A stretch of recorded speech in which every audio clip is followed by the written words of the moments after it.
seconds.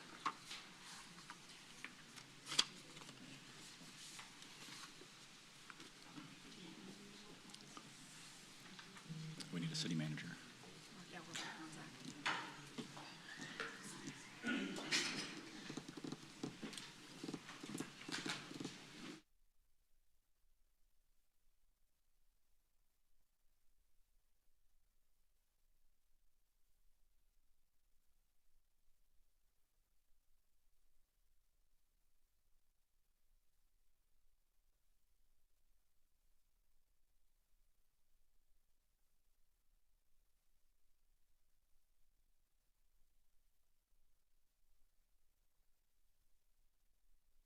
Everyone, welcome to the City Council meeting on March 3rd, 2025. The City Council meeting, our invocation will be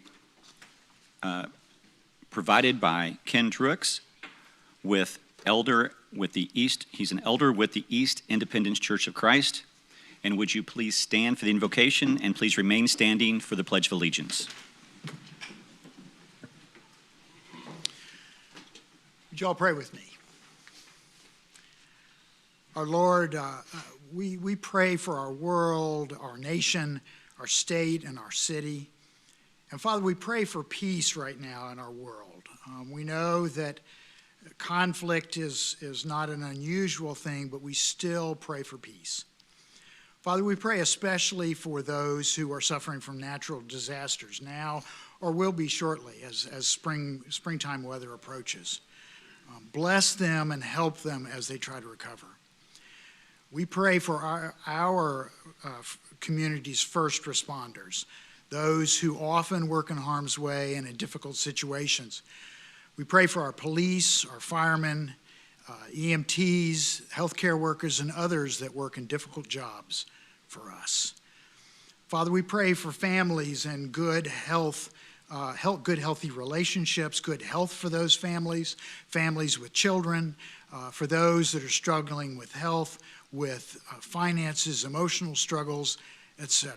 Father, we ask your blessings on people in those situations. Father, I want to pray for the city workers and for the city staff, for the city senior staff, for the council.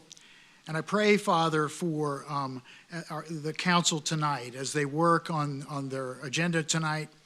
I ask that their deliberations and the decisions that they make will provide the best outcomes for us as a city. And I ask that you be with those who are coming before the council tonight. I ask and I pray that you help them communicate clearly the information they want to and that they've prepared, and that the council will clearly understand what they're trying to say. So, Lord, I ask your blessings on all of these things, and it's in Jesus' name that I pray. Amen. Please join me. I pledge allegiance to the flag of the United States of America and to the republic for which it stands, one nation, under God, indivisible, with liberty and justice for all.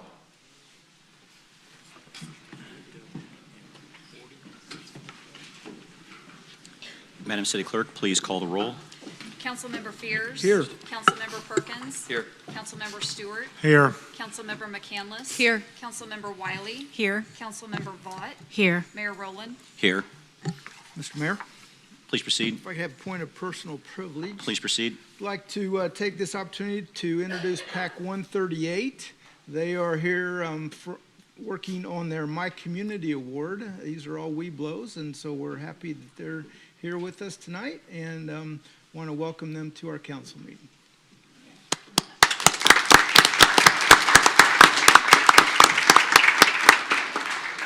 Thank you, Councilmember. In addition, if I could make a motion that we move the presentation resolution up to this point in the agenda.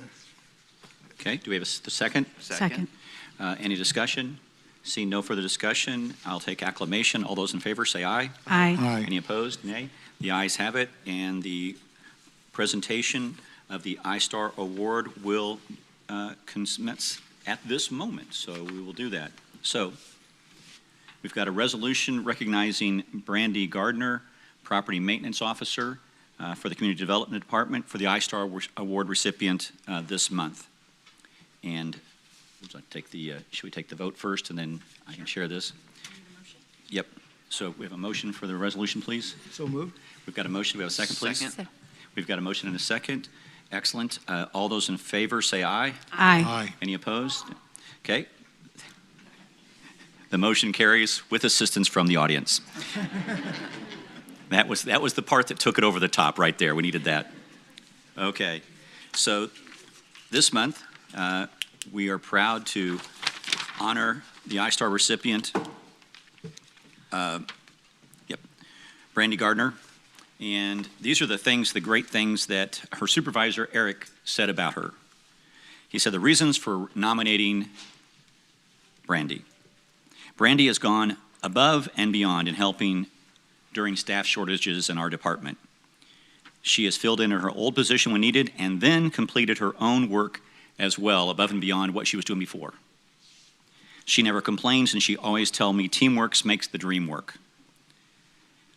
And so in her latest role as our vacant structure inspector, she has gone over and above our expectations as well in that role, helping residents seek help when they might be displaced, and uses a calm and considerate voice when talking to people through processes that the city has. And then she makes sure that she follows up in a timely manner on everything that she does. So specific examples of her outstanding work are when she's encountered with an irate individual, and that rarely happens. I know, Brandon, it rarely happens. But when she does, on that rare occasion, and this person could be very discourteous, she listens very carefully, and at that, she will listen carefully to what she's doing, and then she will continue on and serve them in her role and her responsibilities on our behalf as the city. And for that, I thank you, because they can be tough from times. And every time when she does work with that person, they leave happy. They understand the ins and outs of the case, and politely, and they let her know that they were sorry that they ever were aggressive. She needs to give all of us a class on how to do that. Now, I would go to that class, Brandy. I would go to that class. And this is an example of many times that I have seen her do this with folks.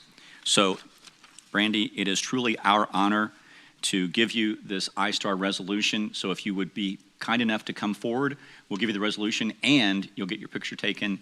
And the city manager also has the iStar certificate, or excuse me, the iStar award.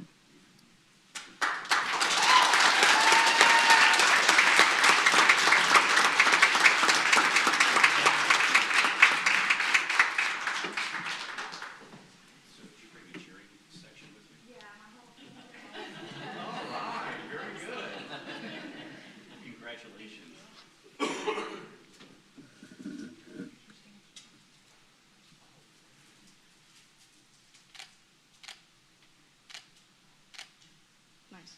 Very good.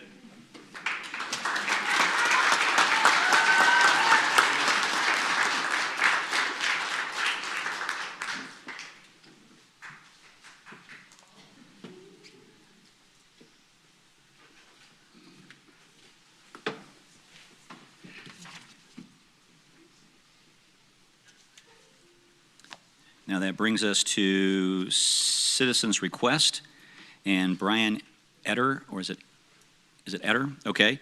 And Brian, if you can come forward and please state your name, address, and city, please. Thank you. My name is Brian Etter. I live at 1811 North L.C. Smith Road, Independence, Missouri, 64056. Go ahead. Okay.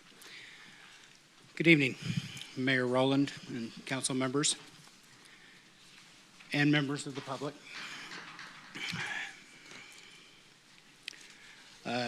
I'm here to urge you to deny the rezoning request for 2000 North L.C. Smith Road, case number 25-100-01, proposed by Derek Crones to change the zoning from residential agricultural to RA to single-family residential low density, or R4. First, this rezoning directly contradicts the Imagine Independence Comprehensive Plan 2040, which, as shown in the... If you could please speak up or get a little bit closer to the microphone, if you could, please. Okay, sorry about that. That's okay. First, the rezoning directly contradicts the Imagine Independence Comprehensive Plan 2040, which, as shown in the comprehensive plan map, designates this area for agricultural use to preserve our rural heritage. Approving R4 zoning would undermine the city's long-term vision to protect farmland, commitment rooted in Missouri state laws and local policies that prioritize agricultural preservation for food security and prevent urban sprawl. The Planning Commission staff report and narrative confirm this land is currently cultivated farmland, critical to our region's economic and environmental health. And converting it to residential use would set a harmful precedent, as noted in studies on farmland loss across Missouri, which warn of declining agricultural productivity and increased environmental strain. Second, there's overwhelming community opposition, as I and others expressed during the January 14th, 2025 Planning Commission meeting. Neighbors like Linda Nix, Dennis Hamseth, Pam Wrinkle, Rita Valder, Don Zacco, Gwen Hefner, Debbie Ruth, and John Valtier joined me in voicing serious concerns. We fear losing the rural agricultural character of L.C. Smith with increased traffic on narrow roads, potential contamination of waterways with new septic systems, and as I specifically highlighted, a precedent that could lead Jackson County to reclassify our agricultural land as residential. Linda Nix, who built her home in 1989, worries that this change will destroy their land, while Dennis Hemseth fears that it will trigger unchecked housing developments. We bought our properties expecting RA zoning to remain, and as Commissioner Nesbitt noted, our voices must guide your decision. At this point, I would like to ask my neighbors here today who support denying this rezoning to please stand.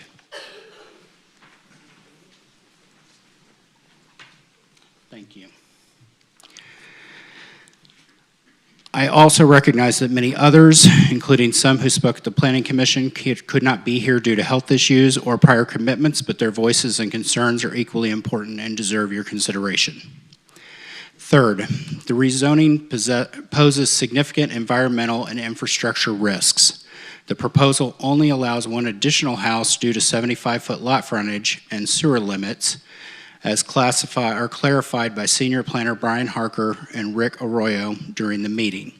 However, our public comments highlight dangers like heavy traffic on roads that were not designed for urban-style development, strain on narrow L.C. Smith Road, and environmental harm from converting farmland to residential uses.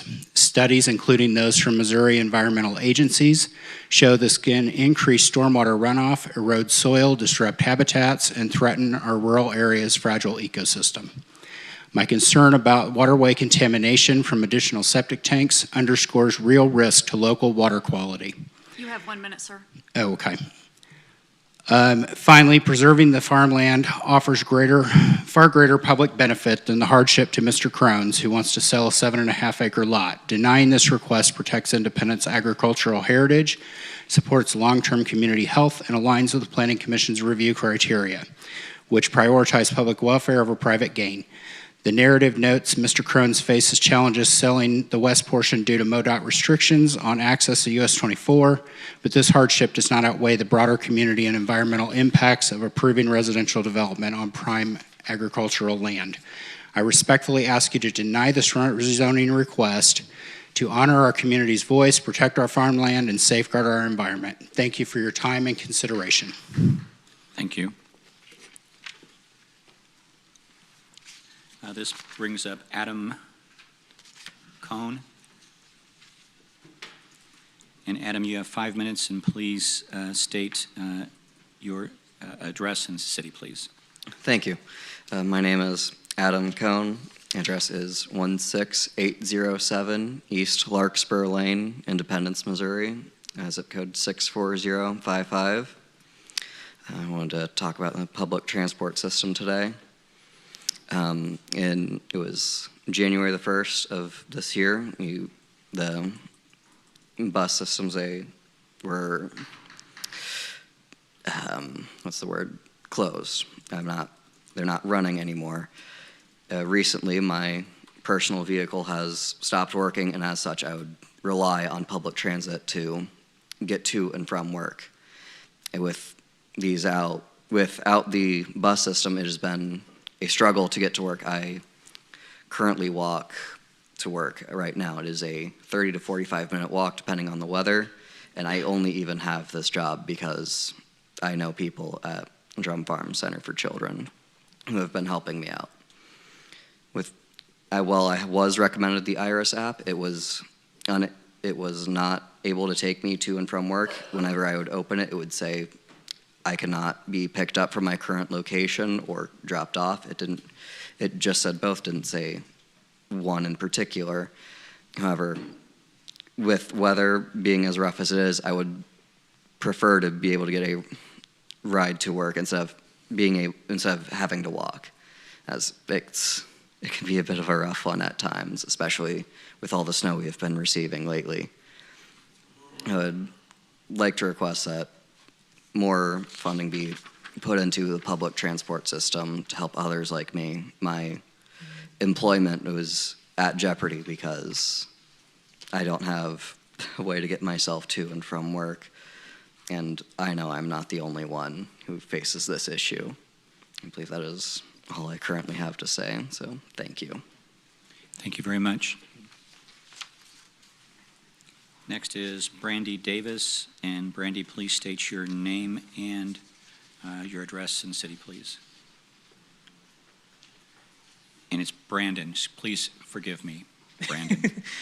No, you're good. My name is Brandon Davis. I live on 3210 South Lee Summit Road, Unit 2, 64055.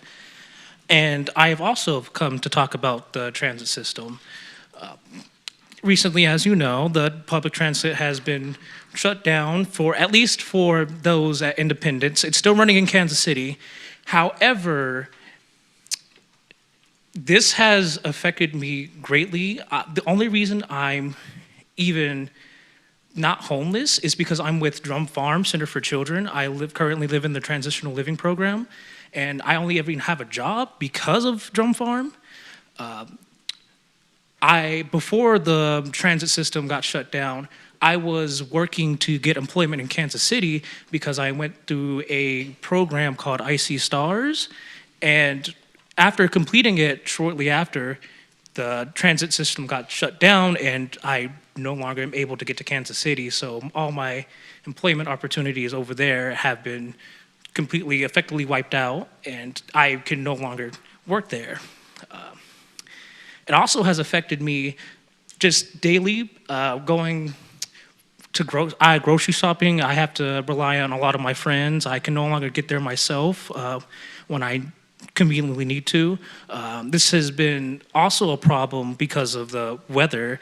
I just simply can't get what I need to actually, survive. And thankfully, because of Drum, this isn't a problem. But if I didn't have Drum, if I didn't live there, the transit system would deny me of many things. And that is all I have to say. Thank you, Brandon. Thank you. Next up is Becky Hake.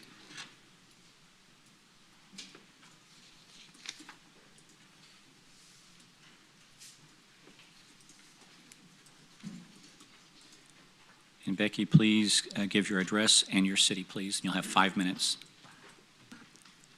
There you go. Okay. Becky Hake, 10516 East 26. A couple weeks ago, someone sent me an email with information about additional properties that the Nolan Road SID had done last fall and added into their SID. And had a couple questions, and I had missed the meeting. I had to look back at it. And I noticed the section by the freeway for signage and things like that and landscape. And then the City Hall building and the Sermon Center. I said, the Sermon Center is the one that's kind of, I'm not sure about because there wasn't a lot said at the meeting. Because I thought since we weren't doing the rec center that they were going to be able to continue on.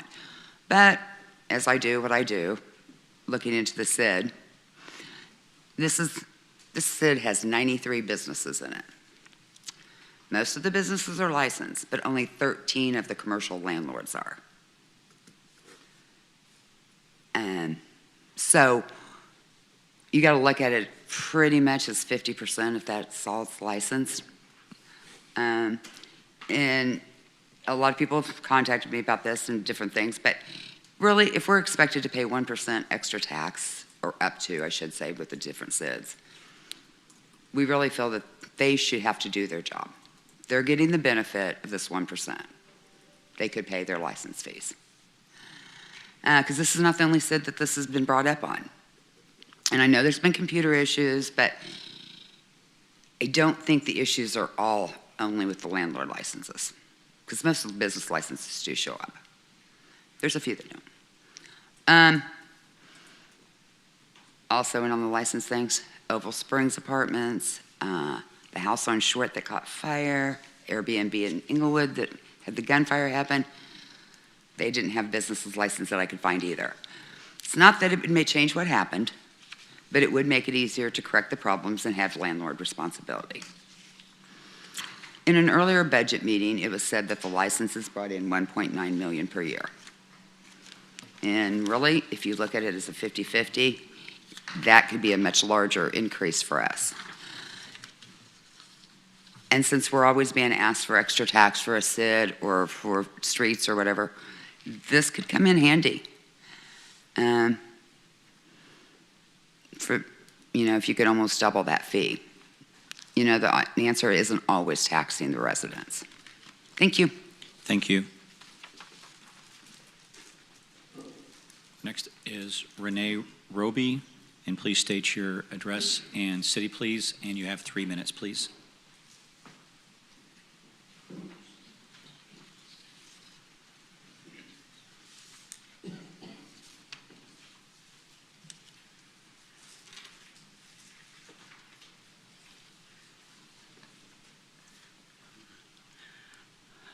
My name is Renee Roby. I've been here before speaking about the same thing I'm going to speak about tonight, and that's the the transportation situation.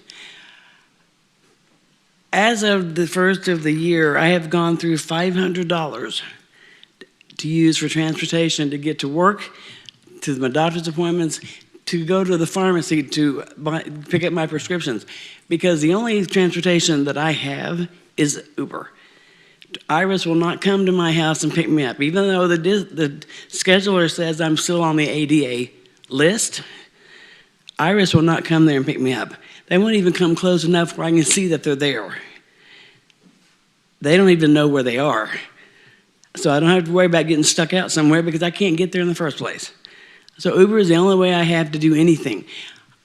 That $500 was set aside for emergencies in my house. If I had one, then I would have money to fix it. I don't have that anymore, and I can't afford to keep doing this. I'm not sure I need someone to tell me what I can do, if anything, as a citizen of Independence. My only option left now is to sell my house and get out of Independence and go with this public transportation. I chose Independence because I didn't want to live in downtown in the city. I wanted some place that was quieter, calmer, more peaceful, and I've been here for a long time. What can I do to get the public transportation running again, to help get it running again? What does anybody need to do to get the buses back? Thank you. Thank you. Next up is Mary Tackett, and Mary, please give your address and your city. And I needed to make a motion earlier for non-residents to speak. Could I have a motion and a second, please? So moved. We've got a motion. Do we have a second? Second. Thank you. We've got a motion and a second. All those in favor say aye. Aye. Those opposed, nay. And very good. Mary, please proceed. Yes, my name is Mary Tackett. I don't live in Independence. I have been in Independence all my life. Went to school there. In fact, I went to school year-round. My dad was an American Indian, and he believed that we had to learn everything possible that we could. Now, today, I'm a Teamster Local 41 here in Kansas City. I took care of the buses here. We thought we'd done pretty good until the COVID came in. And when COVID came in, of course, it knocked a lot of people out of work. What the people don't understand and what I don't understand is KCTA is the one that's running everything. So we maybe need KCTA out of the business of independence, because I understand that they're not going to be here long either. So when they go out of business, insurance, people's taxes and everything, independence isn't going to have nothing to live on. This council, they won't have to worry because there won't be enough to take care of anybody. You got to take care of the people that's making the city. And it's the people that live here, pay their taxes, buy their cars, buy their food, buy things. All these places going out, eating places, Macy's, all of them, they're all leaving. And that's just not here, that's everywhere. You guys got to stand up and try to take care of the people that you say that you're for, then show them. There was $70 million still in Kansas City. We went in front of Kansas City with KCTA, and they kept 57 million, excuse me. There is still money there. It has not been given back to the government yet. So why can't you stand up and go in and say, give us our part so we can take care of our people? Once you get the buses, you pay for the people coming and going. We had 400 to 500 people a day riding buses. You have 1 minute, ma'am.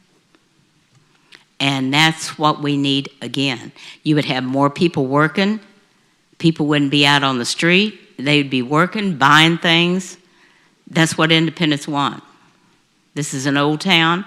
It was not the kind of town that you come in, lay around, try to rob. How many people, there's kids been left on the side of the road here, people being shot and everything else. That needs to go away. You guys need to stand up and do something.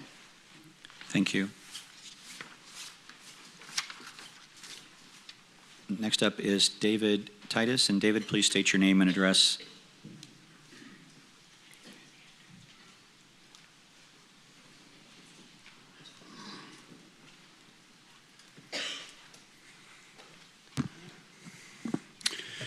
Yeah, my name is David Titus. I'm at 20800 East Truman Road. I live right on Truman Road, just outside of Lake City Gardens.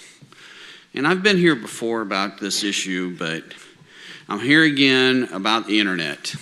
We only have one choice, and that is Comcast. And Comcast is not consistent at all. Myself and my wife, we both work from home, and we depend upon the internet, and it's continuously a problem. The rest of Independence has more options. They have Google Fiber, there's a pilot right now. I heard that there's Google Fiber is somewhere on Nolan Road. I don't understand why that they would do it on Nolan Road when you could have AT&T Fiber and Xfinity. You got choices there. But us out east, we don't have a choice. Why not have Google Fiber come out and give us some options? That's my first complaint. The other thing, on Truman Road, Spire has been replacing all of the gas lines, which is a great thing. But Truman Road is nothing but metal filled. It was nice and smooth before. When are they going to resurface this? Because they started at 291 and went east, and it's been several months, and it's still nothing but just filled in metal plates, and it's dangerous. It's to the point where most people drive on the wrong side of the road to avoid it. So Truman Road needs to be resurfaced as soon as possible. And the last thing I want to talk about is Little Blue Parkway. It's in the same situation. North Point built all them buildings that I've only seen one tenant out of all those buildings. They tore up Little Blue Parkway. It's not even safe for motorcycle riders. Myself, I'm a motorcycle rider. The bridge is not in very good shape. I mean, there's no reason we should have a dip, and it needs to be resurfaced, not patched. So those are my complaints. Thank you. Thank you.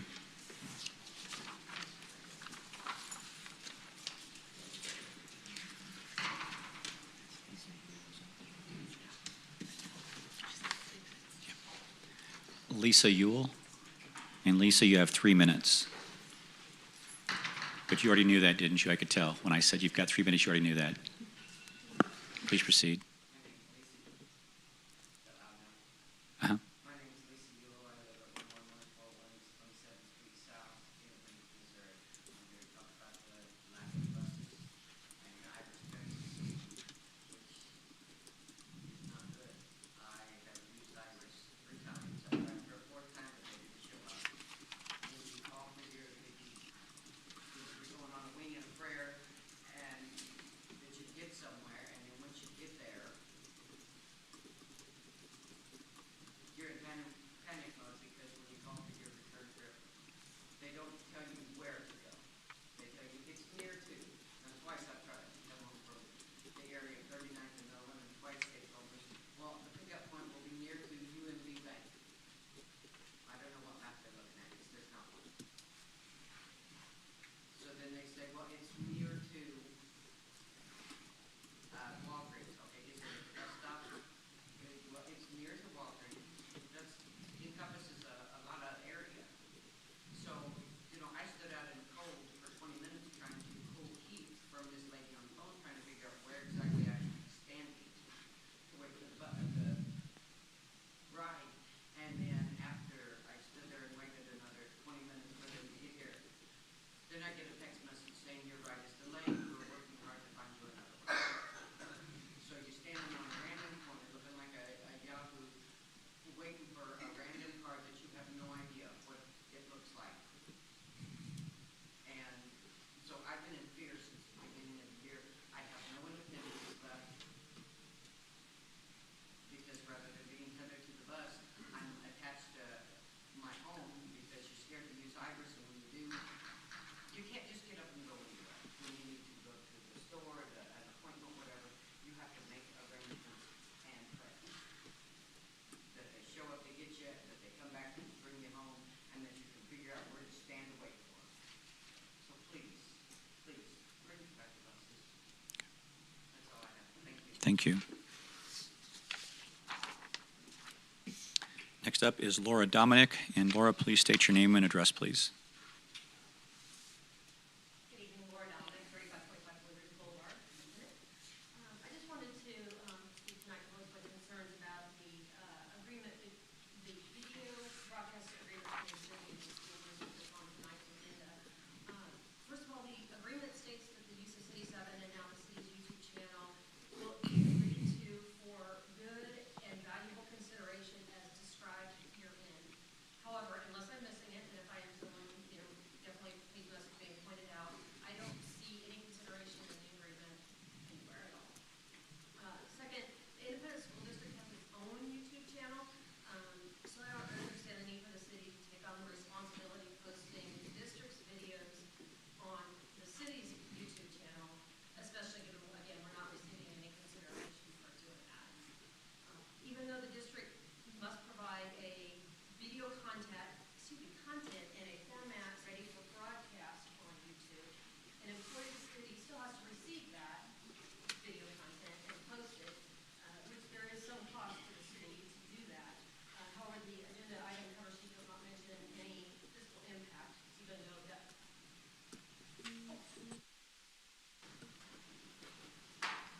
Can you guys hear? Okay. Would you start again? I know I usually listen online at home, and if I can't hear, I know I'm always wondering what's going on. So, but I'll keep going. So, basically, as I was saying, the school district has its own YouTube channel. So I'm not sure why the city needs to be posting their video content to our channel, especially without any consideration for doing that. I'm sorry that I'm off track here a little bit, so if I'm repeating, please excuse me. Even though the district must provide video content in the format ready for broadcast on YouTube, an employee of the city still has to receive that and then post that content, which is a cost to the city. However, the agenda item cover sheet does not mention any fiscal impact, even though it might be considered even de minimis. Given the city reports being understaffed and facing major financial issues, I don't see any benefit in having city employees do work for the school district while the city received no payment for doing so. It's not like we'll be leaving the district in a lurch, because if they know how to provide format-ready video content to the city, then I'm sure they can do that one last click to post the videos to their own YouTube channel, with they've been doing for at least 4 years. That's as far back as I scrolled on their channel. So I would ask that we just allow city employees to do city work instead of the district's work. Thank you.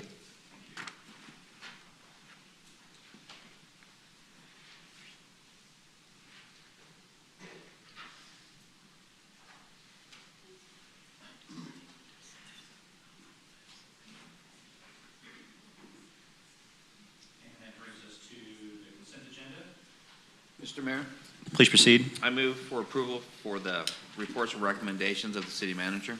Thank you. Second. We've got a motion and a second for the consent agenda. Does anyone want to pull anything, any items for separate consideration? Item number 7, please. Okay, item number 7. Resolution 25715, please. Resolution 25715 by Councilmember Vaught. Yes. Okay, Mr. Mayor, please proceed. number 6, please. Okay. Thank you, Councilmember. Anyone else? Mr. Mayor, Please can you proceed. please pull item number 8? Item number 8. Okay. Thank you, Councilmember.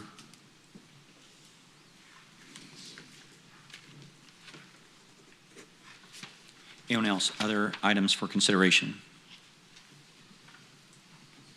Going once, going twice. All right. We've got a motion and a second to approve the consent agenda minus items 6, 7, 8, and resolution 25715. Everything else will be considered on this motion. If there's no further discussion, Madam City Clerk, please call the roll on the consent agenda, please. Councilmember Fierce? Yes. Councilmember Perkins? Yes. Councilmember Stewart? Yes. Councilmember McCandless? Yes. Councilmember Wiley? Yes. Councilmember Vaught? Yes. Mayor Rowland? Yes. And the consent agenda is approved, 7 in favor, 0 opposed. That brings us to Councilmember McCandless, item number 7. Please proceed. Thank you, Mr. Mayor. First, I move approval of item number 7. We've got a motion. Do we have a second? Second. We've got a motion and a second for item number 7. Thank you, Councilmember. Please proceed. To inquire of the city manager. Please proceed. Mr. City Manager, this is an area that when I was walking doors, I heard a lot of concerns about people who talked about flooding and issues in this area. So I'm very pleased that we're finding a solution to this. It's a lot of money. And so can you speak about where the funding comes from? Yes, council member. So this project has been on the city's radar for quite some time, and we're excited to finally be seeing this project come along, as well as it impacts quite a few neighbors in that area. This project is being funded out of a couple of different sources for the city, but primarily that is coming out of the city's stormwater sales tax funds. And do we have additional grant funding from Department of Natural Resources? Yes, we do have some participation from that entity as well. And some ARPA funding, I think I understand. And some ARPA funding as Okay. well, correct. And those are being, the city stormwater sales tax fund is being used to help match those funds, but those other funds are making it possible to complete the project in totality. Okay, thank you. When you see stickers this high, it's helpful to know that only 20% of that is coming out of the stormwater tax, and we've been able to leverage other dollars. So thank you very much. That's all the questions I have, Mr. Mayor. Thank you. Any other further discussion on item number 7? Seeing none, Madam City Clerk, please call the roll. Councilmember Fears? Yes. Councilmember Perkins? Yes. Councilmember Stewart? Yes. Councilmember McCandless? Yes. Councilmember Wiley? Yes. Councilmember Vaught? Yes. Mayor Rowland? Yes. Item number 7 passes 7 in favor, 0 opposed.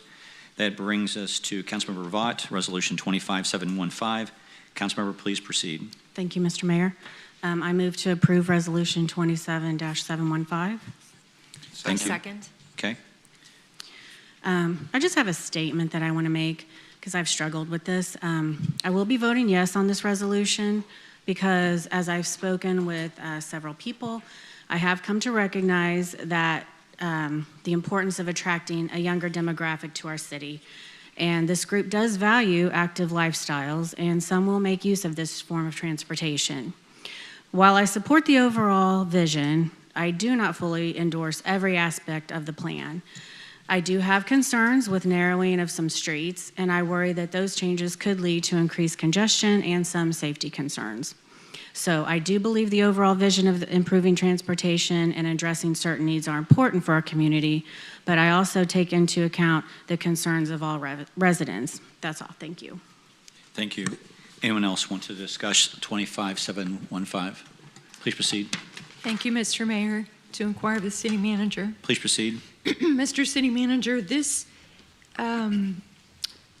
Transportation for All plan is an idea that when we look at resurfacing or building, et cetera, that we try to take all modes of transportation into consideration. Is that a fair assessment? That is a fair assessment. Okay. So this doesn't designate a particular street or a particular plan. Those things, those details will come as we use this as an overlay. Is that? There are some that have been outlined in the plan, areas that we think are prime corridors, in part because of where people have been hit and killed. So those have been areas that we have attended to. But are there still places for people to have community input as we move forward with the implementation? Yes, this is largely a planning document that will guide the city's philosophical approach in future developments, but as we zero in on specific projects, those will all continue to have opportunities for public input and engagement that will shape and form those specific projects. But again, this is more about setting some high-level policy approaches to how the city will progress in all modes of transportation moving forward. Thank you very much. Anyone else have further discussion? Seeing none, Madam City Clerk, please call the roll. Councilmember Fears? Yes. Councilmember Perkins? Yes. Councilmember Stewart? Yes. Councilmember McCandless? Yes. Councilmember Wiley? Yes. Councilmember Vaught? Yes. Mayor Rowland? No.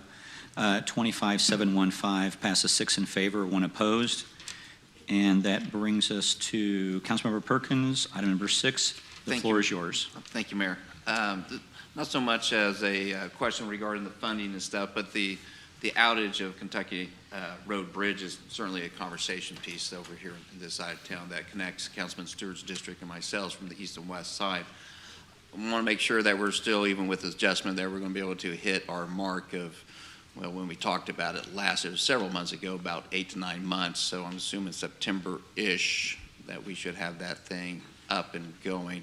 But as I was reading the reports here, it looks like that we have to do a little bit more replacing, more redeck design as opposed to a regular design. So I don't know if that's going to delay the process a little bit longer than need to be. Yes, sir. We're still trying and aiming to have that bridge reopened by later this fall. As we've worked on the engineering for this project, we've identified additional deficiencies with the bridge that are requiring some additional scope changes. But we are working with the contractor to move this project along as quickly and aggressively as we can, particularly given the high utilization that area receives and the disruption that's causing for folks in that area, as well as others. Thank you. The good people of the first and second district much appreciated that. With connection with this conversation, I also bring in the conversation with Mayor Larson with Sugar Creek, just as a brief discussion point because Courtney Atherton Road is out because of the ground shifting and stuff there. I've had conversations with Mayor Larson regarding that about a month ago. There is no time set at all for when that operation may get underway for construction or stabilizing the ground there and getting that road open. So our best hope is Independence getting our bridge open and getting that traffic flowing. So thank you for that, Mr. City Manager. Yes, sir. I do make a motion for approval. Okay. We've got a motion. Do we have a second? Second. Okay, we've got a motion and a second for item number 6. Any further discussion on that? I just want to second Councilmember Perkins' comments with regards to that. Yes, there's been a number of folks that have gotten in contact with us, and we're very delighted that there's some progress going on this, and so it should be very, very helpful. So, Councilmember, you make an excellent point, and I just wanted to jump on board. If there's no other further discussion, item number 6, we will call the roll. Madam City Clerk, please call the roll. Councilmember Fears? Yes. Councilmember Perkins? Yes. Councilmember Stewart? Yes. Councilmember McCandless? Yes. Councilmember Wiley? Yes. Councilmember Vaught? Yes. Mayor Rowland? Yes. Item number 6 is passed 7 in favor, 0 opposed. And that brings us to the last item, item number 8. Councilmember Stewart, please proceed. Mr. City Manager, can you give us an overview of this and why we're doing it? This school district, independent school district, approached the city some time ago about utilizing our technology to record their meetings. Thereafter, it's my understanding the Board of Education wanted to have these meetings archived on YouTube, which they're currently not. They're just being streamed on City 7 after the meetings occur, and we're bringing this forward at their request. Okay. Is this going to require, how much city staff time do you anticipate this requiring or needing? The school district personnel, and I'm not necessarily sure who that is specifically, but folks affiliated with the school district are the ones recording those meetings, sending a file, and our staff upload those on our YouTube page. So I'd say it's difficult to quantify, but nominal amount of time. Sorry, are we receiving any compensation for this, or is it just kind of? No financial compensation associated with it. Okay, thank you. That's all I have. Anyone else? And I will get it. Go ahead. Thank you, Mr. Mayor. On that same note, the school district, do you anticipate there'll be confusion? Because we are not the school district, they are not the city, and if they are showing up on our branded YouTube page, will there be confusion about that relationship and who is in charge of very distinct organizations? I could certainly see that being a possibility. And I understand our partnership. We have a channel, and that's a service that we're trying to provide to our community so that people can watch the school board meetings. That makes good sense to me. Is there a way to come back and negotiate with the school district about the ownership of the material and the maintenance? Because it's not just posting it. If there's a lawsuit and we have to produce it, I could see places where they would want to control their own content and we would want to control our own content. So I am asking if we have room for renegotiation. I think I will certainly entertain any thoughts the city attorney has, but I think this is pretty much an either or. Either we archive this on the city's YouTube page or we don't. But even if we don't archive it, we can still broadcast it. It's just that we would not maintain the archives, correct? Well, maybe I don't understand the question. Right now, we are streaming the meetings on City 7, I believe twice per week. This request is to put those meetings on the city's YouTube platform, our channel. Okay. So I think we're saying the same thing, which is those are distinct items. Those are one distinct is streaming, items. Right. One is archiving. Correct.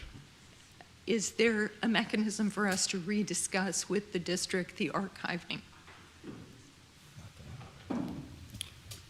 When you say archiving, are you talking about what is kept for City 7 specifically? So my understanding is these are going to be on a YouTube channel that I get to search for the rest of my days. Agreed? That would be my expectation, yes. Okay. And so I just see issues with us over time for the content, for being able to search for them, where we end up on the hook for things that are not our issue.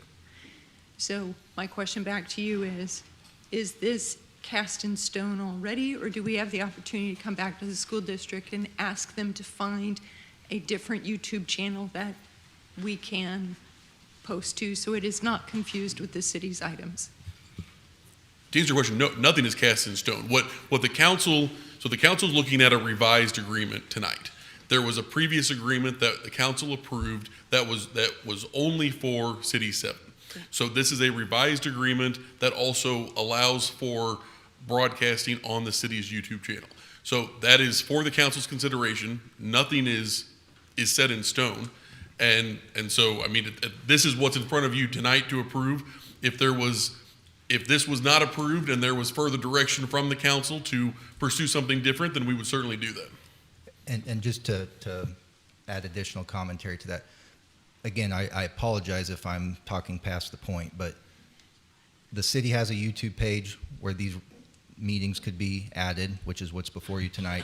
The school district has a YouTube page where these could be added. Really, unless somebody else creates a third or separate YouTube page, those are the options that exist this evening. Thank you very much. For this reason, I'll be voting no. Thank you. Anyone else have further discussion? Mr. Mayor. Please proceed. Mr. Manager, so I'm looking at the screen online that shows what we have in the way of what to watch.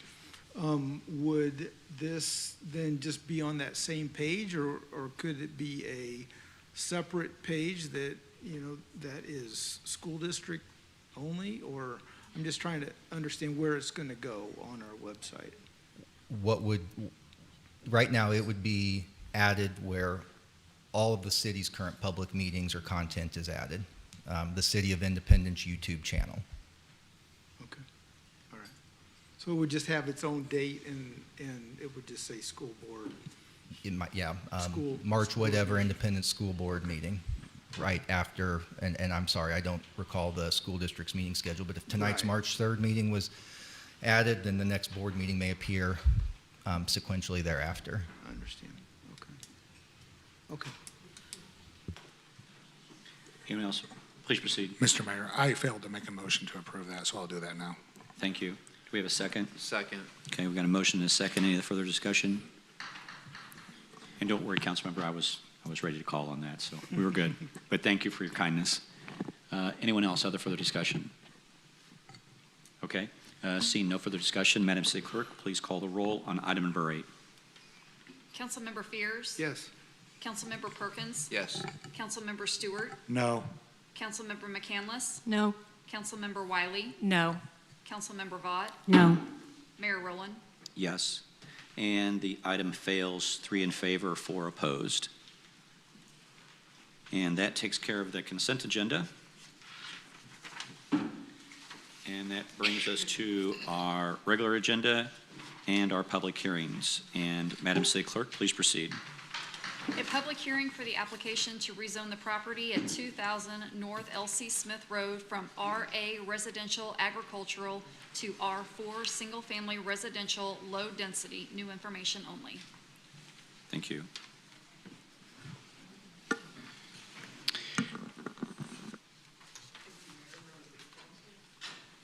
Is the microphone on? Yep, there you go. Thank you.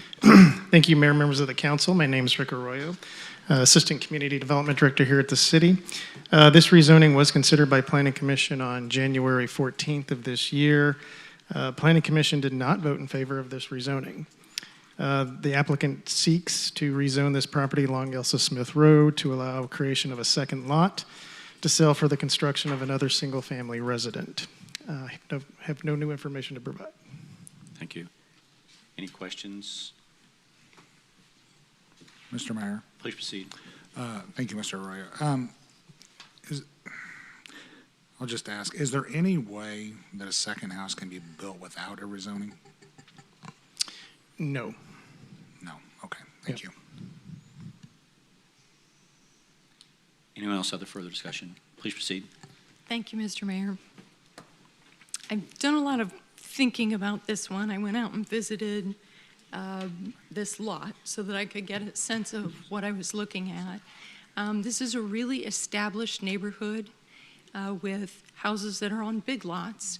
And a home added to this neighborhood won't destroy the traffic in the neighborhood. I think it probably won't destroy the water quality or the soil quality. However, because this is a really old neighborhood, I am going to vote no on this to let this house stay as a single house on that land. So thank you very much. Any further discussion? Mr. Mayor, please proceed.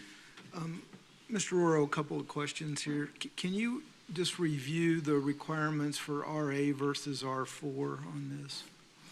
So an RA, for example, for the single-family house, you have to have 240 foot of right-of-way coverage, so you have to have a frontage. In R4, you can have 75 foot. So in this particular situation, the property has 400 feet of frontage. So the house is already in a certain location. There is a septic system on this particular property.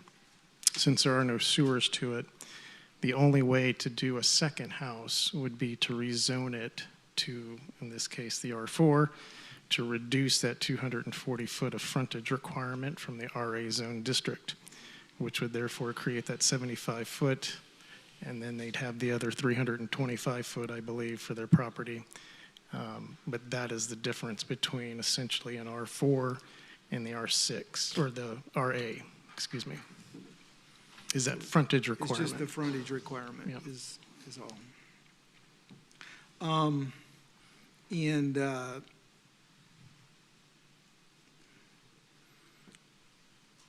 I saw language in there about selling, excuse me, selling a property and building to another buyer. But I also saw or read something relative to a family member or something. So can you tell me, is the intent to have a family member build in the other new property, or is it a?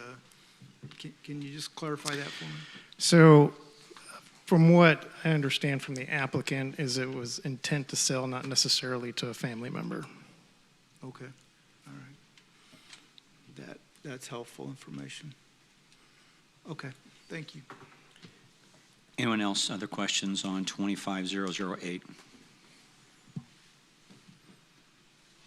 Any other discussion on 25008? Seeing none, Madam City Clerk, please call the roll. Oh, second read, please. Thank you. 25-008, second reading, an ordinance approving a rezoning from District RA Residential Agricultural to District R4 Single Family Residential Low Density for the property at 2000 North L.C. Smith Road, second reading. Thank you. Any further discussion on 25008? Mr. Mayor. Please proceed. Thank you. I'll be voting no on this because I would really like to keep that little neighborhood area like it is. So I'll be voting no. Thank you. Anyone else have further discussion? Okay. If there's no further discussion, Madam City Clerk, please call the roll on 25008. Councilmember Fears? No. Councilmember Perkins? No. Councilmember Stewart? No. Councilmember McCandless? No. Councilmember Wiley? No. Councilmember Vaught? No. Mayor Rowland? No, it's 7 opposed and 0 in favor. 25008 is denied. This brings us to a public hearing for the application of rezoning 9408. And Madam City Clerk, I stole some of your thunder, so please forgive me and please proceed. A public hearing for the application to rezone the property at 9408 East Winter Road from O1 Office Residential to R6 Single Family Residential, and the properties located at 715 and 717 South Brookside, 812, 818, and 820 South Glenwood, 9306 and 9310 East 9th Street South, and 9400, 9402, 9404, and 9406 East Winter Road from R30 PUD High Density Residential / Planned Unit Development to R6 Single Family Residential. New information only. And as we exit, can you please maintain as much decorum as you can, please? Thank you. Thank you again. This is a city-initiated rezoning that was considered by Planning Commission on January 14th of this year. Planning Commission did vote in favor of these rezonings. This is a corrector rezoning that began with a request from a property owner along Winter Road that highlighted a number of legally non-conforming properties that are currently there. The case seeks to correct those zonings from single-family homes that are currently zoned O1 office and R30 PUD to R6 single-family residential. I have no new information to provide. Thank you. Any further discussion or questions on this for Mr. Arroyo? Seeing none, Madam City Clerk, please proceed with 25009.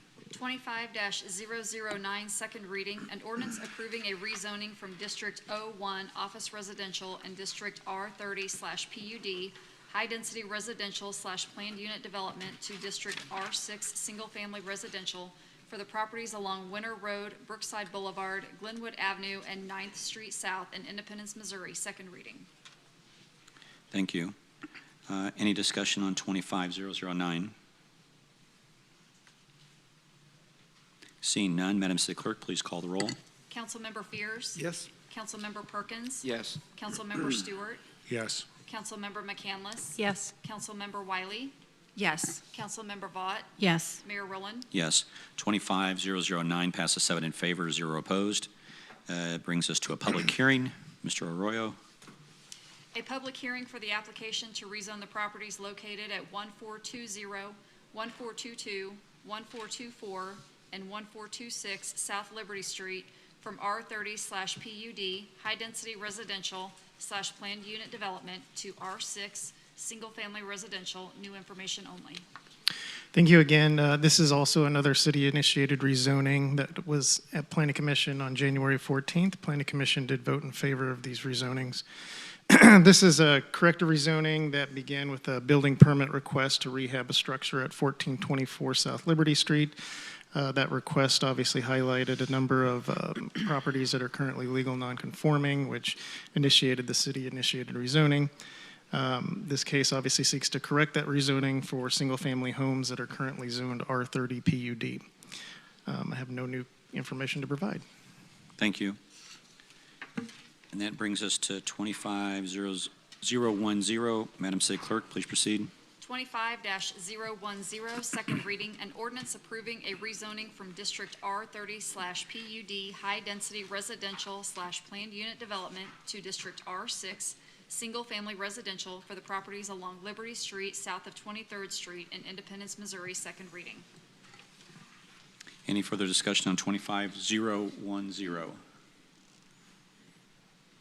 Seeing none, Madam City Clerk, please call the roll. Councilmember Fears. Yes. Councilmember Perkins. Yes. Councilmember Stewart. Yes. Councilmember McCandless. Yes. Councilmember Wiley. Yes. Councilmember Vaught. Yes. Mayor Rowland. Yes. And 25010 passes 7 in favor, 0 opposed. This brings us to a full public hearing, which I will now open. So we'll open the public hearing. A full public hearing for a retail selling of intoxicating liquor of all kinds in the original package for Galaxy Liquors that will be located at 2321 South Lee Summit Road. Full public hearing. Good evening, Mayor and members of the council. My name is Tom Scannell. I'm the Community Development Director. So Galaxy Liquor, they plan to operate a liquor store at the former Quick Trip location on Lee Summit Road, just south of 23rd Street. The address is 2321 South Lee Summit Road. Quick Trip had been operating at this location with a liquor license since 1991 until they closed in 2024. The new store desires to take over this location, open their facility there. There are a few establishments within close proximity that also have liquor licenses. We have the Hy-Vee Food store with their Market Grill, as well as the Hy-Vee Gas. Both of those have liquor licenses, as well as the Walgreens and KC Quick 8, which is a convenience store that is located at the northeast corner of 23rd and Lee Summit Road. This application is within 300 feet of residential, thus requiring city council approval.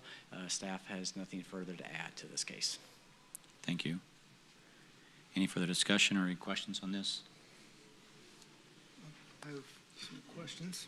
Yep, please proceed. Mr. Scannell, a couple of questions relative to this. So this would be a different kind of a store than a Quick Trip, correct? This would be, I mean, my reading of this is that it would be tobacco and alcohol only. Is that Correct, yes. accurate? Quick Trip, they were a convenience store, so they sold gas as well as some food, liquor, tobacco. This would primarily be a liquor store, meaning that majority of their sales will be from selling beer and alcohol.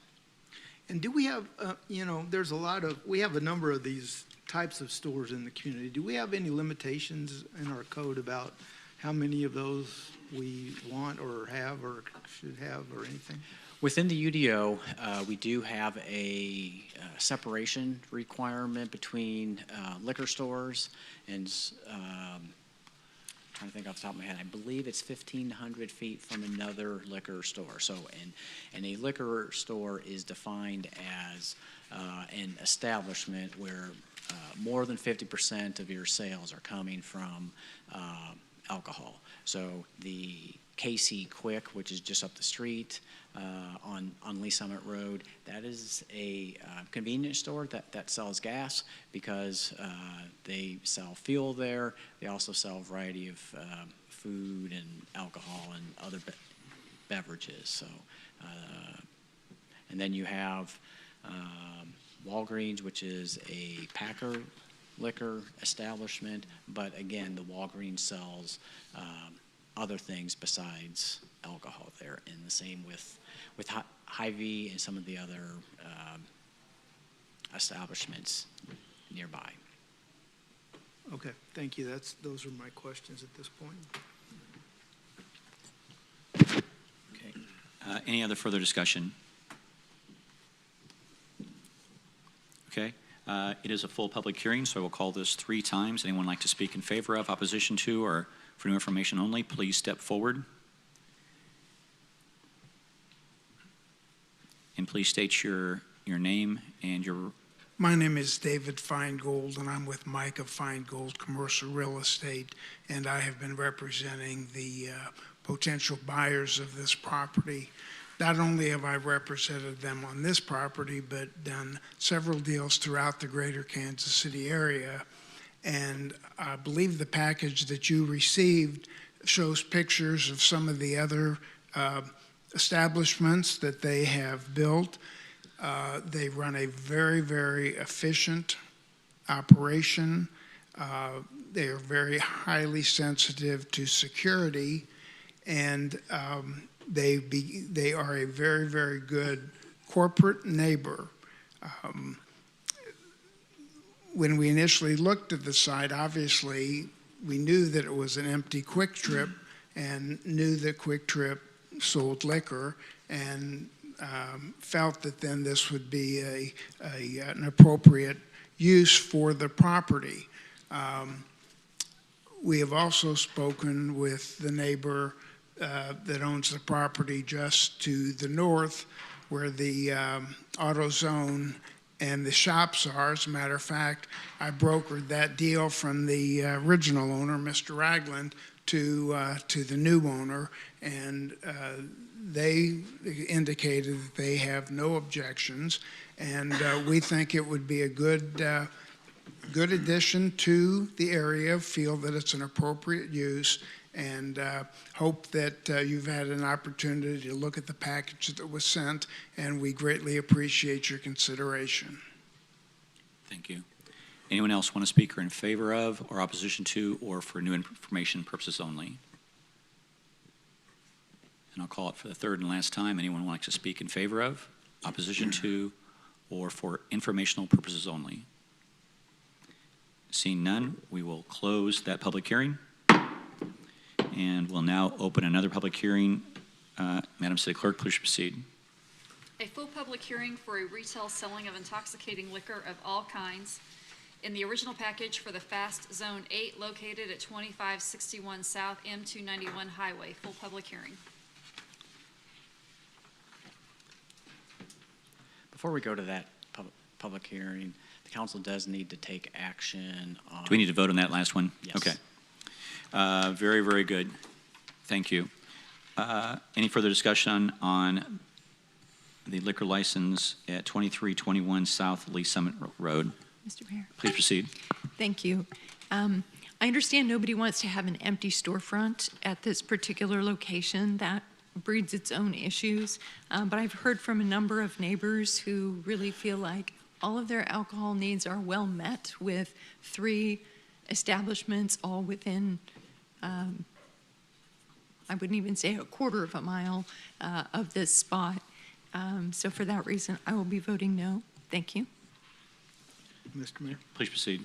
I appreciate the packet and material provided and reviewed that and talked with a number of people about this. You know, my primary concern here is, do we need another alcohol/tobacco store in our community? We have a lot of them, and I don't think we need any more. And I think, you know, as Councilmember McCandless said, the needs are able to be provided by local stores there, so I'll be voting no as well. Thank you. Any further discussion? Mr. Mayor. Please proceed. More of a comment for the public record here as I'm reviewing the engagement letter from the attorney representing the applicant. Mr. Jordan Alina with Regulated Industries Division hasn't worked here in what, 3 years, 2 years? 5 years, okay. So Mr. Alina has not worked here in 5 years. Gosh, time flies. So I'll just want to put that out here in the record that Mr. Alina is not our regulated industry person for the last 5 years. Okay. Thank you. Any other further discussion before we take the roll? Seeing no further discussion, Madam City Clerk, please take the roll on the liquor license on 2321 South Lee Summit Road. Councilmember Fears? No. Councilmember Perkins? No. Councilmember Stewart? No. Councilmember McCandless? No. Councilmember Wiley? No. Councilmember Vaught? No. Mayor Rowland? No. And the motion fails. 7 opposed, 0 in favor. That brings us to a full public hearing. We'll bring this open, this public hearing.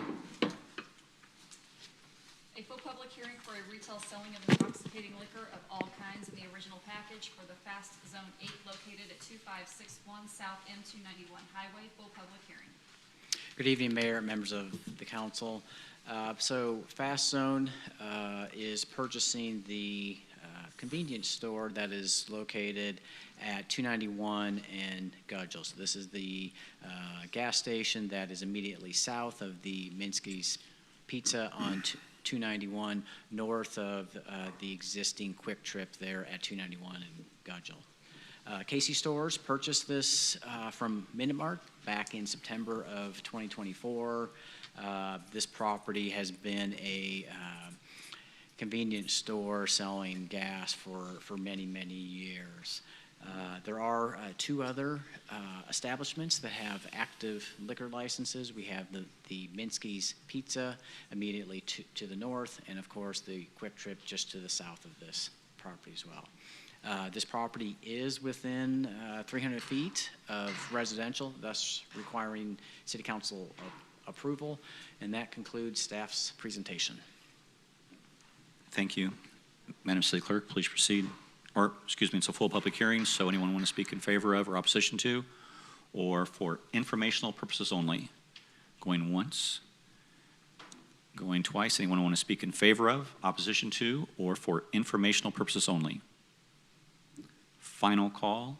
Anyone want to speak in favor of, opposition to, or for informational purposes only? Seeing none, we will close the public hearing. And Madam City Clerk, please proceed. Councilmember Fears? Oh, excuse me. We need to just read that part of it.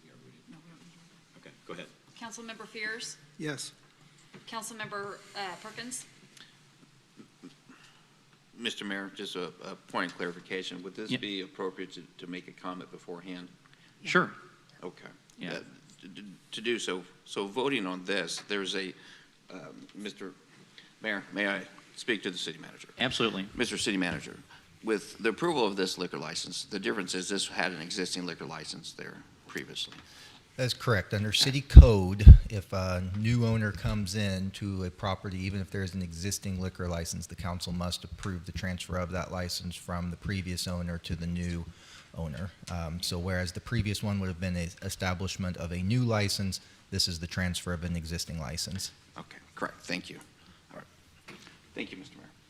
And if I'm hearing you correctly, that was your question was because we just denied one, this one's approved. What's the distinction and difference? That is correct. And that was basically your thinking, and I agree, and I would have asked that question too, and I applaud you for clarifying that, so thank you. Sure. Well, thank you. So, yes. And so let's go ahead and clarify that again. We're just going to start the vote again, so everybody will see it in order. So, Madam City Clerk, could you please call the roll, and we'll start with Councilmember Fears again. Councilmember Fears? Yes. Councilmember Perkins? Yes. Councilmember Stewart? Yes. Councilmember McCandless? Yes. Councilmember Wiley? Yes. Councilmember Vaught? Yes. Mayor Rowland? Yes. And this liquor license is approved at 2561 South M291 Highway, 7 in favor, 0 opposed. This brings us to ordinances. Ordinance number 25011. Madam City Clerk, please proceed. 25-011, second reading, an ordinance vacating an existing electric easement, utility easement, sanitary sewer easement, and general utility easement, all of which are part of 18785 East 39th Street South, lying in, on, and across tracks 4 and 5 of Independence Center, a subdivision of Independence, Jackson County, Missouri, second reading. Any discussion on this item? Seeing none, Madam City Clerk, please call the roll.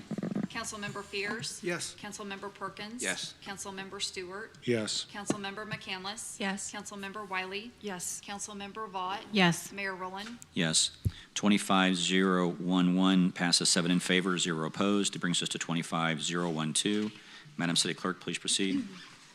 25-012, second reading, an ordinance authorizing the award of funds to Burns & McDonnell, Inc., and Aspen Tech OSI totaling $841,711 for a 6-year project to fulfill the Federal Energy Regulatory Commission, known as FERC, order number 881, further authorizing council action to issue purchase orders for fiscal year 2025 to Burns & McDonnell in the amount of $309,225 and Aspen Tech in the amount of $99,470 for a total of $408,695 for the Power and Light Department, and authorizing future change orders not to exceed 10% of the entire 6-year project, $84,171.10, and appropriating $408,695 from the Power and Light Reserve Fund balance to fund fiscal year 2025 portion of the project, second reading. Thank you. Any discussion on 25012? Mr. Mayor, Please proceed. make sure I'm on the right. I've been bouncing around on my. That's okay, 25. Yes, yes. So a question for the city manager, Mr. Please Mayor. proceed. Mr. City Manager, this is a sole source for Burns & McDonnell on that project. My question really is simply this: what makes this a sole source scenario? I mean, it seems like seems fairly common that there would be other vendors that could do this, and so we didn't go to bid on it. So I'm just curious as to why. This firm has been working with Independence Power and Light for quite some time now and has some very specific knowledge of our systems that other industries don't have. And given some of the long lead times that we're seeing in this industry right now, we felt that inherent knowledge that they had did qualify them above and beyond what other vendors would have relative to their familiarity with our assets and our projects. Okay, thank you. Any further discussion? Seeing none, Madam City Clerk, please call the roll on 25012. Councilmember Fears. Yes. Councilmember Perkins. Yes. Councilmember Stewart. Yes. Councilmember McCandless. Yes. Councilmember Wiley. Yes. Councilmember Vaught. Yes. Mayor Rowland. Yes, 25012 passes 7 in favor, 0 opposed. Brings us to 25013. Madam City Clerk, please proceed. 25-013, first reading, an ordinance approving a final plat for Timber Creek Ranch, fifth plat generally located north of Bunshoe and Old Mill Road in Independence, Jackson County, Missouri, first reading. 25-014, first reading, an ordinance approving a rezoning from districts I-1 Industrial, C2 General Commercial, and R12 Two-Family Residential to District I-1 Industrial for the property at 10900 East Truman Road, first reading. 25-015, first reading, an ordinance approving a rezoning from District I-1 Industrial to District R6 Single Family Residential for the property at 336 North Hawker Avenue, first reading. Okay, that brings us to councilmember comments. Councilmember Fears, the floor is yours. Okay, thank you, Mr. Mayor. So last week, I had an opportunity to travel on the city's behalf to Washington, D.C. to the American Public Power Association legislative rally. I was recently appointed to the Policymakers Council of that organization, and I just want to share that was a very enlightening experience. I learned a lot in the process. I learned a lot of facts that not only Independence is struggling, Independence Power and Light is struggling to obtain equipment, obtain materials, to get approvals, all of that sort of stuff, but that is going on throughout the entire nation among public power organizations. And so the other thing that I learned that I didn't know is that, and so this is a did you know that Independence is in the top 100 power companies or public power organizations in the United States? I did not know that. So that is good information. That's true both whether you talk about the number of service people we serve or the amount of our production. So for the size of our operation. So very interesting, very helpful information. I think it'll be helpful to me going forward. And hopefully helpful to us as a council as well. That's all I have, Mr. Mayor. Thank you. Councilmember Stewart? Nothing tonight, Mayor. Thank you. Thank you. Councilmember Vaught? I do not have anything tonight. Thank you. Councilmember Wiley? Thank you, Mayor. So last week, I was able to volunteer at the Good Shepherd Drop-In Center, and it was really nice because the week I was there, it was really, really cold, and was able to serve soup and coffee to some of our residents who needed to get out of the cold. And so I wanted to thank CSL for all their work on that. And I also wanted to thank the Good Shepherd congregation for giving the space in their basement for this really important program. My dad would have said they walk the walk. So it was really nice to know that people could come inside and get a cup of coffee when it was so cold.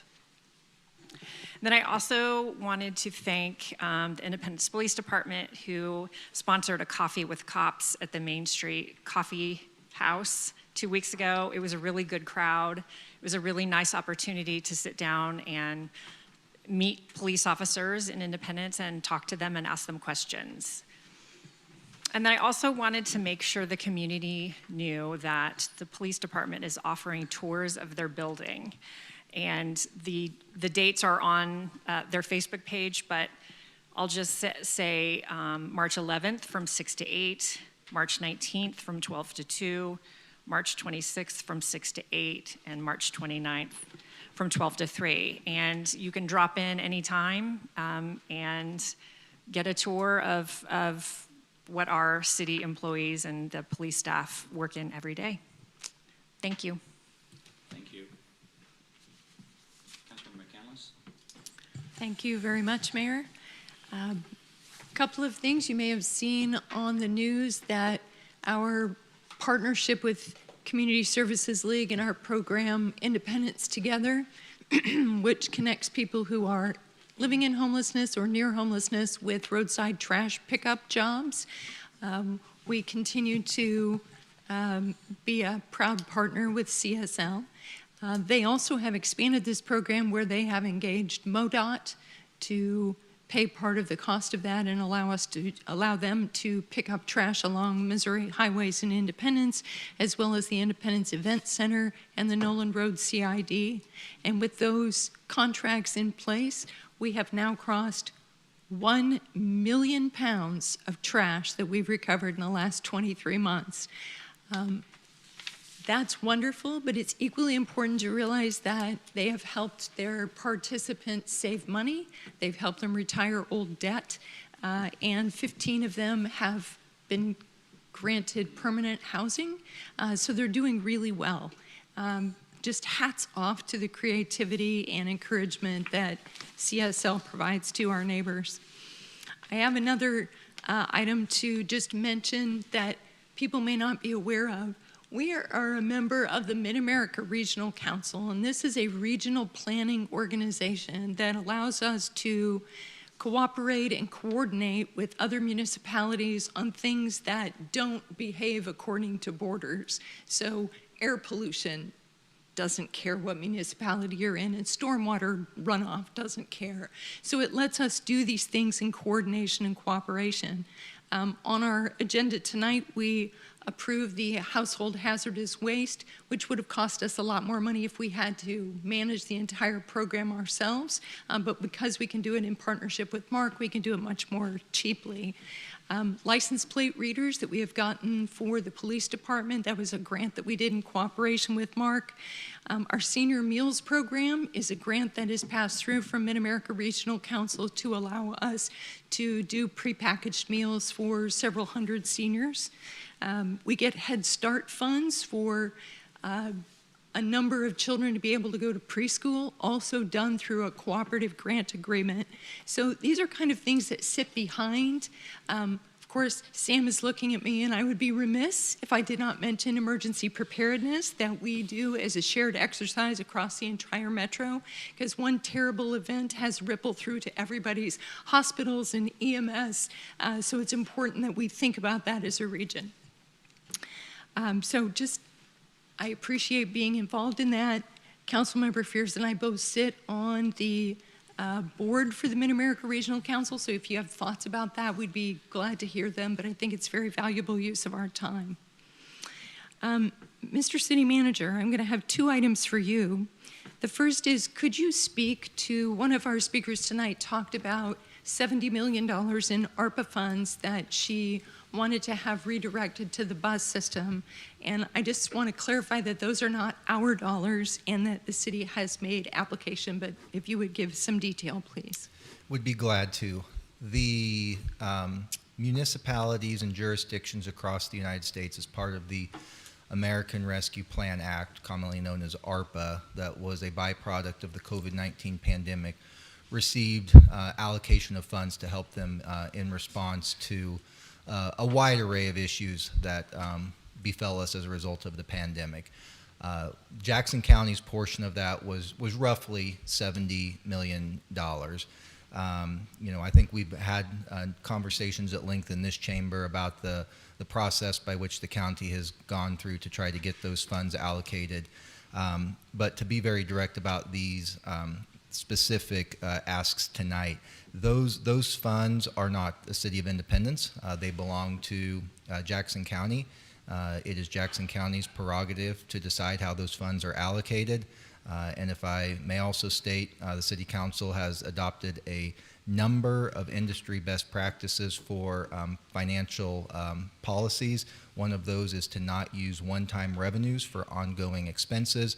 These are, by definition, one-time revenues, so that would just be further continuing to string along an issue in violation of the city's policies by using said one-time revenues for an ongoing service, which is public transit.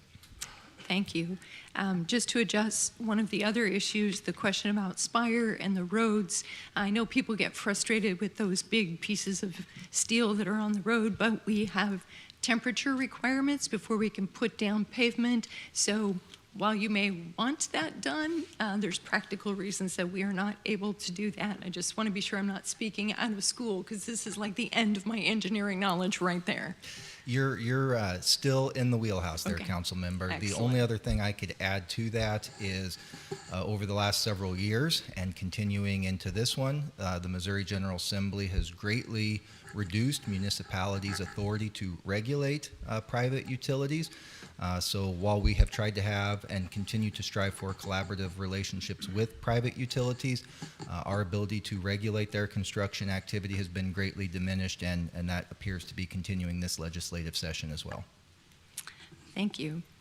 My last item is just, we passed our short-term rental ordinance in 2017, and I wonder if at some future study session we could just do a review. I'd love to know, how many do we have in the city? How are they operating? Are our police getting a lot of calls? Are they generating income through our transient guest tax? Because I know that this is going to continue to be something that we consider, and I think getting a status report would help us make wise decisions in the future. Yes, I would agree that that would be wise for us to look at. Independence was actually one of the first municipalities here in the metropolitan area to adopt a short-term regulation ordinance. You mentioned the Mid-America Regional Councilman ago, Councilwoman. I know that entity has been taking a regional look at the issue of short-term rentals, particularly as we all prepare for the FIFA World Cup in 2026. So I think the time is right to review that. I'll work with staff to get a thoughtful study session presentation put together along with maybe any recommendations that we see here on the front end of that regional review process. Very good. Thank you very much. Thank you, Councilmember. Councilmember Perkins. Thank you, Mayor. Just a couple things this evening. First of all, as the news cycles have been moving through, and I want to say thank you to our Deputy City Manager, Charlie, for getting out there to sell and getting out there and getting on camera and discussing some of the points for the Inglewood Theater. So I want to make an announcement regarding the Inglewood Theater. There will be an Inglewood Theater community meeting hosted by the Friends of Inglewood Theater Monday, March 10th, next Monday, 6 p.m. at Inglewood Arts Center at 10901 East Winter Road. It's just a community meeting to have a conversation.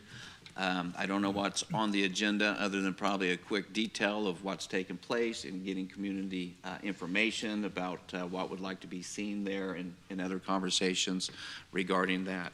So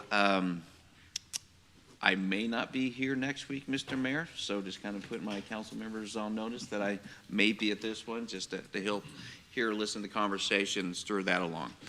To follow along with Councilwoman McCandless's discussion points about some of the speakers here, we take the decisions we make up here very seriously regarding funding, whether it's transportation, streets, culverts, police actions, fire department. We try to take a very strong look through the recommendations that our city manager and his staff gives to us so we can make as best formed decisions as possible. On February 24th, we had a study session, and we went through in a very good fashion, I would say, regarding why we made the decisions that we made regarding our transit bus system. And I think I can speak for everybody here that none of this was taken lightly. We've had meetings before the vote was taken during the budget process, and also with relating to the results that we're discussing here. I was going through my calendar. I couldn't pull it up, but even after those votes, the mayor, Councilman Fears, myself, the city manager, deputy city manager, Charlie DeSalle, and our community development director had another meeting just to try to, is there anything we can do to work on? And we kicked around some conversational points, but the conversation has been had. We are working it, and we're always up to do as much as we can to make this happen. My main point here is as much as we welcome and we want people to come up here and speak before the council and give us their comments and their concerns, there was a study session here where Mr. Terry O'Toole was here. This was a meeting that if they could have attended, they should have attended. We had the representative here from IRIS. We could have talked to about their complaints, their problems that they might have had. He is the point person, and nobody was here. To me, I feel frustrated a little bit about that, but I can work through that.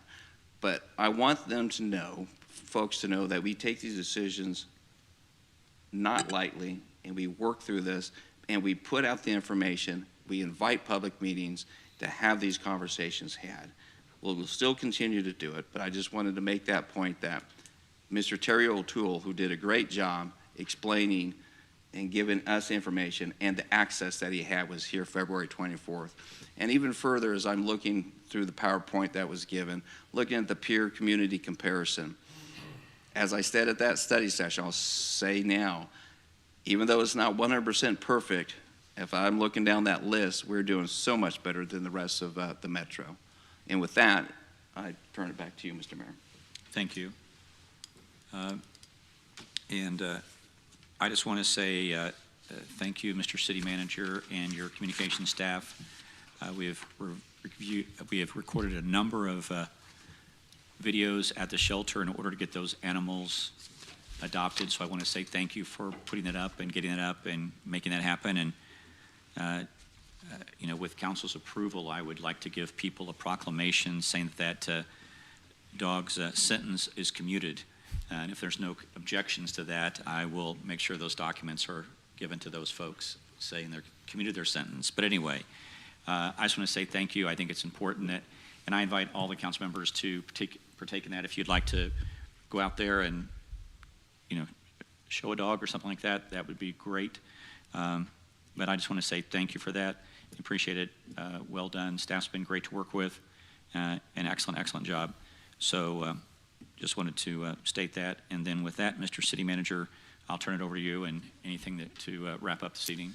Yeah, I just a few things, Mayor. I appreciate many of the council members helping to address some of the comments tonight. And like the council, I certainly enjoy and encourage our residents to come out and engage in the democratic process. That's very important to our form of government. There are a few things, though, that I think to help make sure the public record is set straight that I would also just like to add into there.